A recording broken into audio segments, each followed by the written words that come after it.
Welcome to First Reading, the Old Testament lectionary podcast for all who love the Bible. I'm Reverend Dr. Rachel Wren, Assistant Professor of Biblical Studies at Trinity Lutheran Seminary at Capital University. And I am Rosie Canethel, Assistant Professor at Biblical Studies at Wake Forest University in the Religion Department. And I guess that makes me Reverend Dr. Tim McNinch, teaching Hebrew Bible at Christian Theological Seminary. And the three of us are here together, missing our dear friend Paul, who's under the weather today. Oh, poor Paul. But we're going to have a party even without Paul. Yeah. We'll do our best, at least. That's right. And what better Not time to disgusting. have a party than Lent, right? Nothing says party like Lent 5, I tell ya. For sure. So, yes, that's right. We are in the 5th week of Lent, and the first reading happens to be Isaiah 43, verses 16 to 21.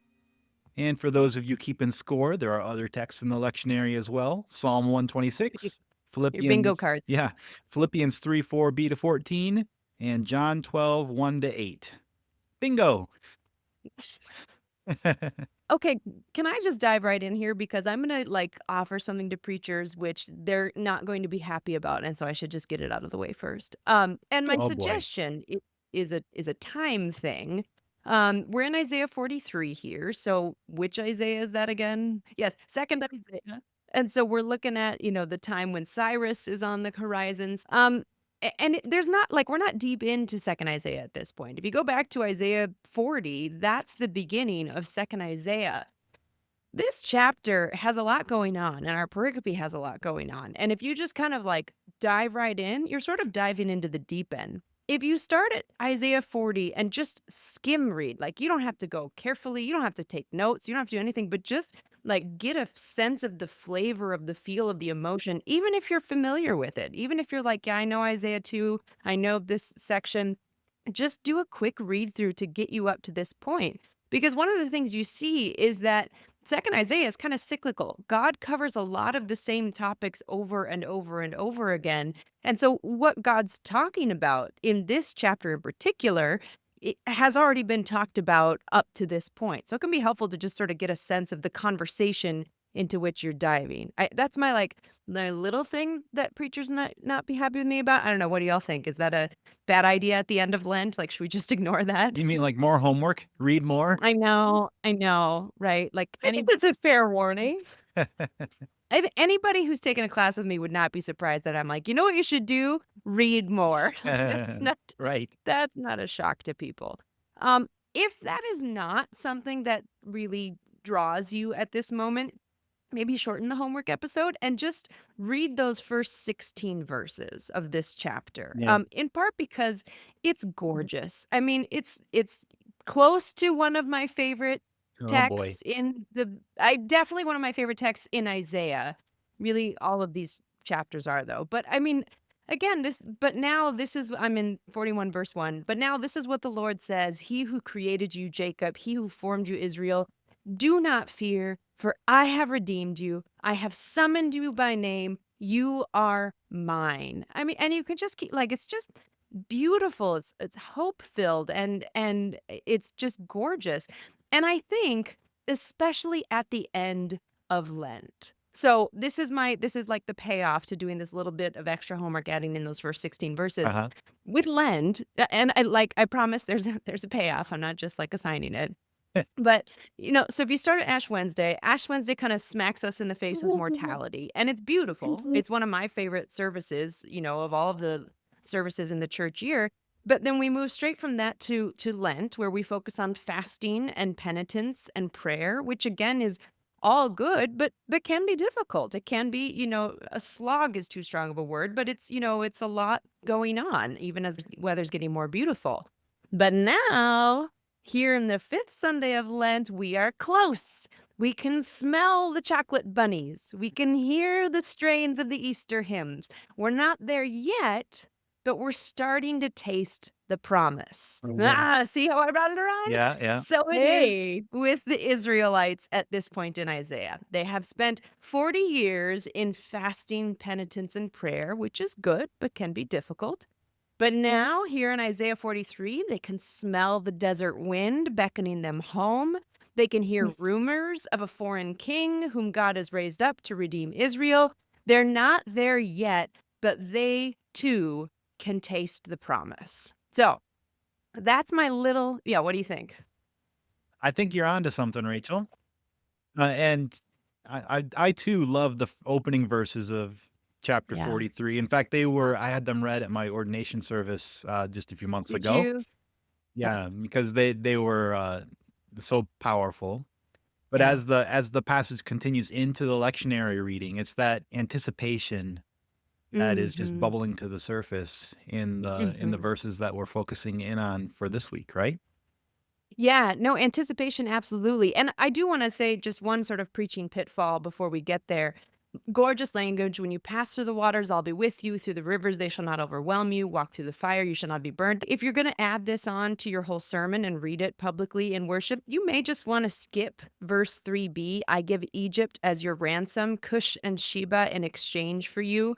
That's a historical verse that would need to be unpacked, which maybe we wouldn't have time to do in a sermon. Egypt, Cush, and Sheba are all kingdoms. They're all empires. They're like the huge, big, glorious sort of United Stateses of the time period. Mhm. They're not Egypt as it functions now, which is, of course, on a different reality. So I wouldn't want you to read that casually and just be like, yeah, God will give away those African countries. Like, whoa, whoa, whoa. It's not what we're talking about here. Right, right. Just like an important distinction to make there. And then verse 4, because you are precious in my sight and honored, and I love you. Okay, I've hit that hard enough. Okay, now going to verse 10. I promise my thoughts do end up at our pericope. But going at verse 10, there's a summary of what God has been saying in the past 3 chapters. I am the Lord, there's no deity besides me, they're all just idols. Or if you're going to put this in secular terms, I am the Lord, hear me roar, or something like that. When we get to verses 16 to 17, it's sort of like that's where we get into the shift of this chapter. Everything up to this point has sort of been repetition of what's been going on in 2nd Isaiah. Mhm. But then verses 16 to 17, something really interesting happens. Verse 16, there's a rehearsal of God's action in Moses' time, not like a play rehearsal, but like rehearsing it, going over it, Yeah. saying it again. Exodus 14 and 15, right? Yeah, exactly. So it's like you know something about that passage or something, Jim. And that was like the action, right? Like the Exodus moment, specifically the going through the sea part, that was the lifting up of the mighty hand and the outstretched stretch of the arm, or whatever the phrase is. It was the evidence of God's ability and desire and prowess to rescue God's people, to come to their help in time of need. It would make sense that that's mentioned here, right? Mhm. But then what immediately does it say in verse 17? Don't remember it. Do not remember. Do not Right. remember the former things or consider the things of old. So, why would you remind us of one of the old things if what you want us to do is move past it? Like, there's not a whole lot Mm. of sense here at first blush.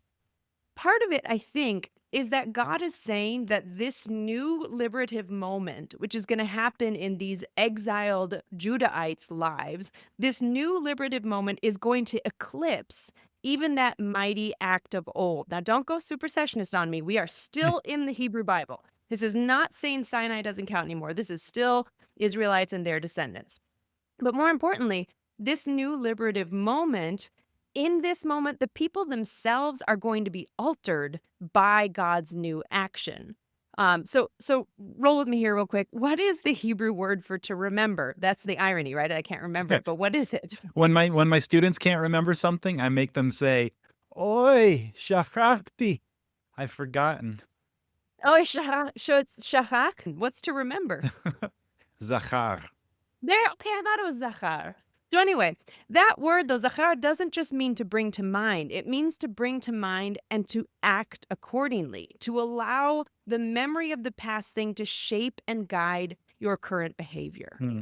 At this point, we've been exiled. So the remembering of the Exodus story wasn't enough to change the people's behavior, to create a people who could trust and worship in God alone. So God says, okay, I'm going to do a new thing.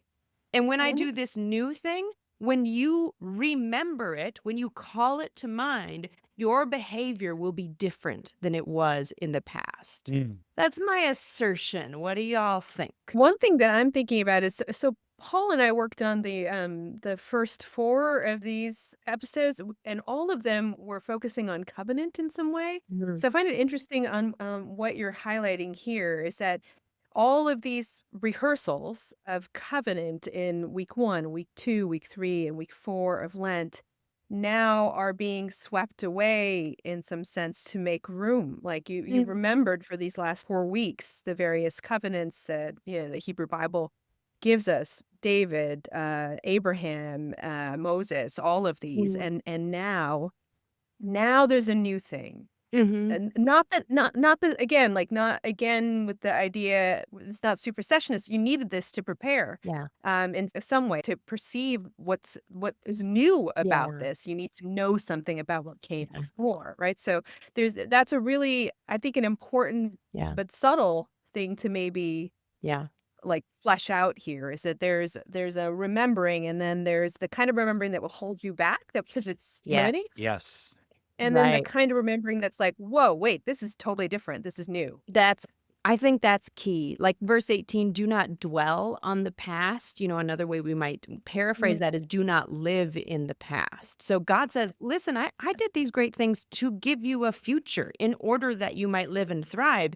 If you are living only in them, you will not have a future. You will not like live and thrive. So I think the doing away with the old things, I don't know that that's necessarily I can see how you get there from the text, but it's almost like God wants them to reframe their relationship to these past things. I think so too. And in fact, I found myself coming to that same conclusion, but kind of through a different path. Yeah. So I spent just a little bit of time here in the Hebrew and was thinking about some of the interesting grammatical things happening here. Mm. So in that verse that we're kind of focusing on here, verse 18, don't remember the former things, and then verse 19. So I'm about to do a new thing is the NRSV translation. And several other translations I checked say the same thing. And that is a perfectly valid way to read the Hebrew that's there. It's Hineni Ose Chadasha. Oh, But every translation that I checked, and I checked 3 or 4, none of them render Hineni.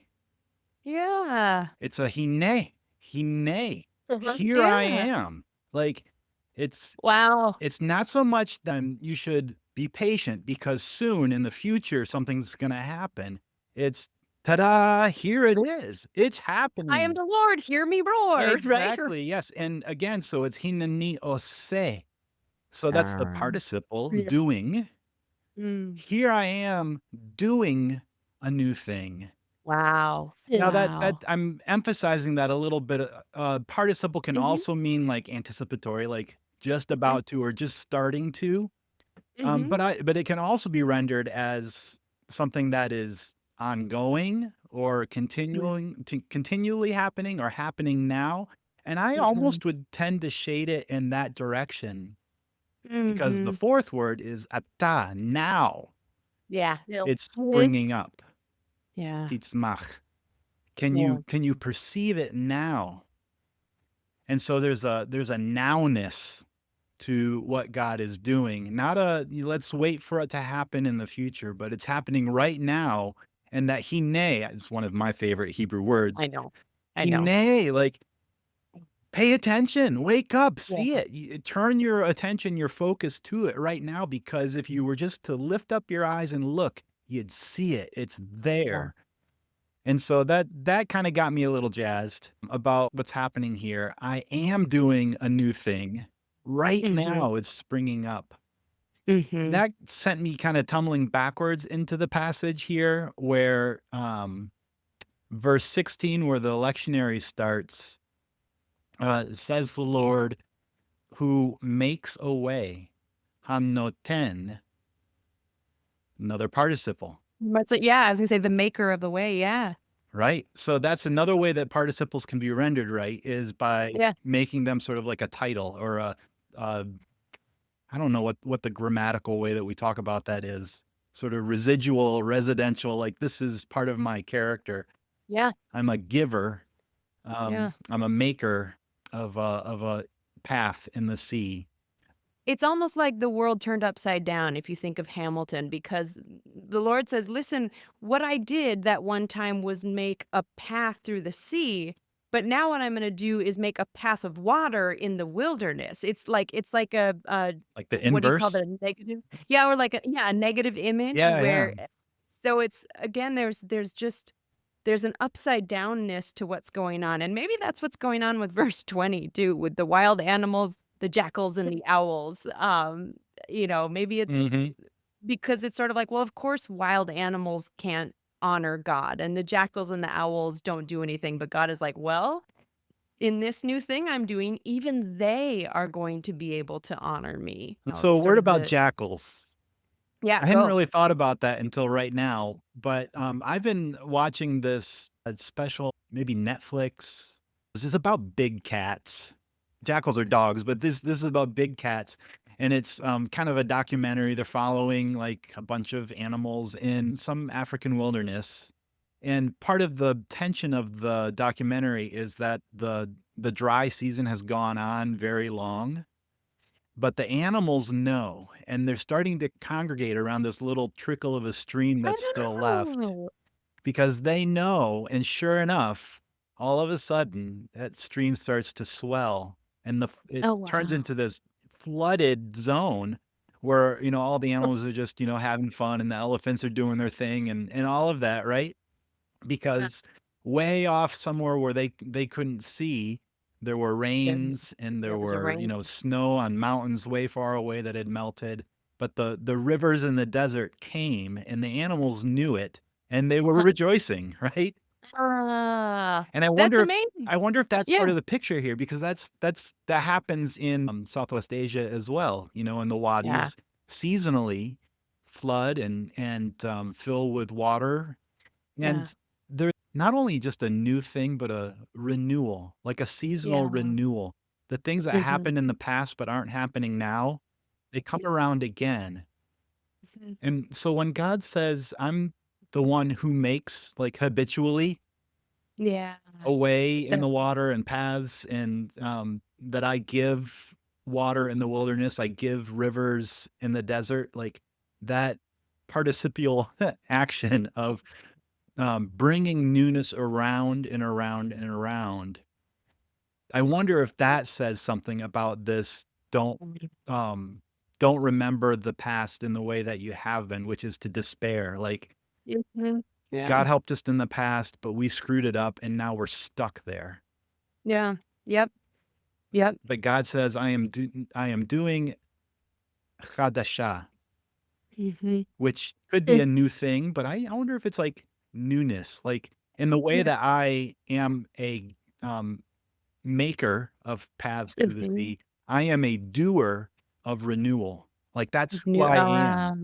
You can that's see it lovely. in the rivers in the wilderness. They come Yeah, season after season, year after yeah, year. In that same way, what I did before for your people, I'm doing again right now, if you'll just yeah. recognize it.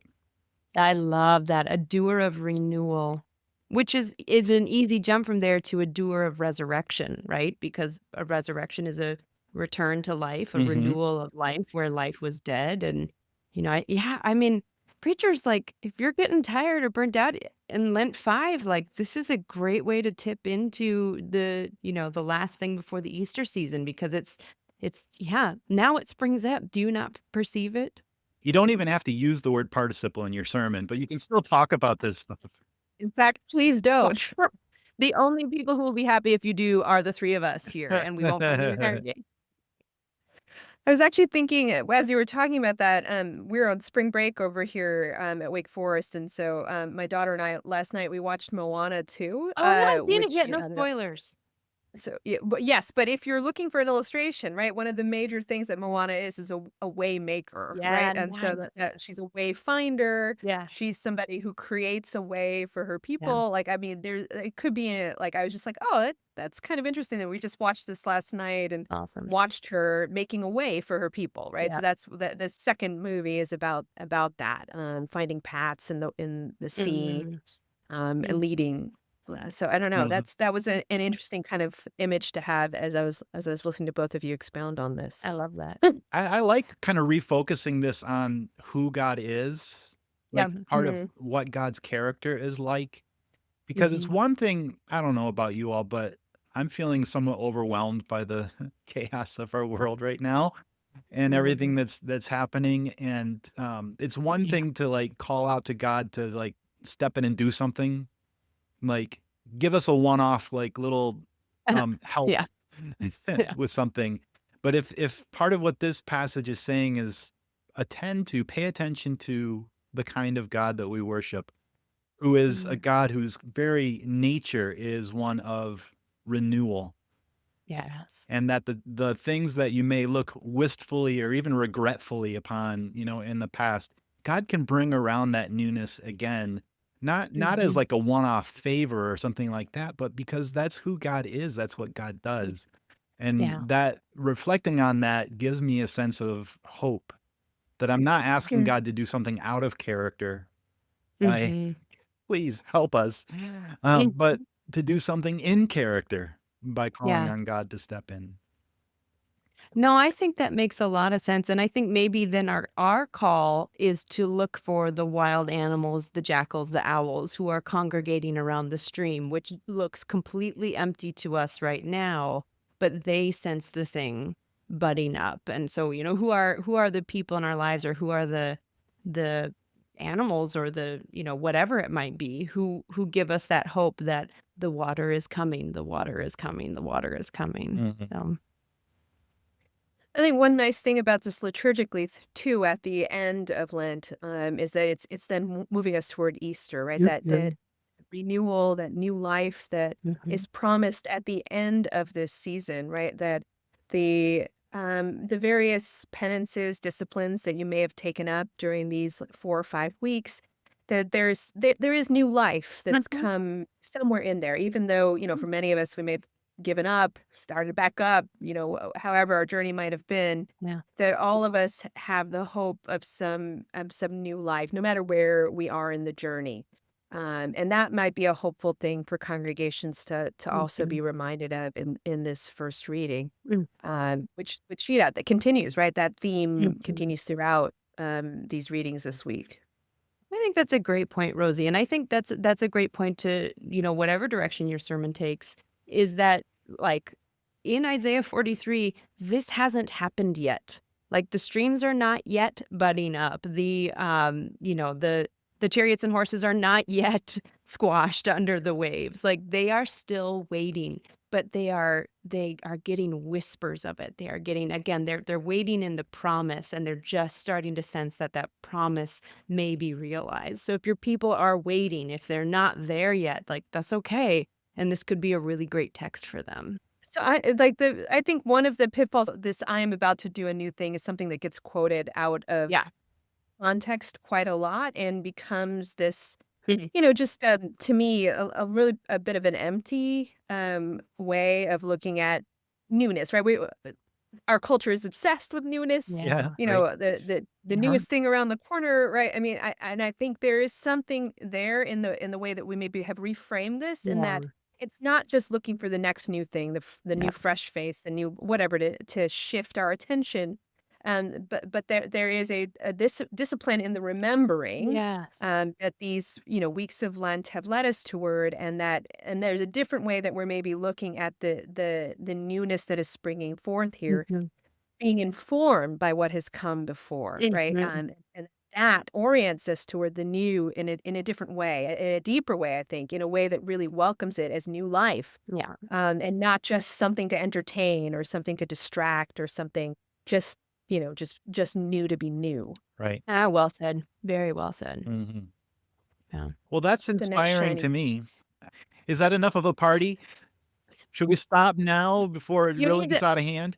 Our prayers are with you, preachers. We know you're at the end of Lent, and you've got a big week ahead, and just know that, yeah, we're praying for you, and hang in there.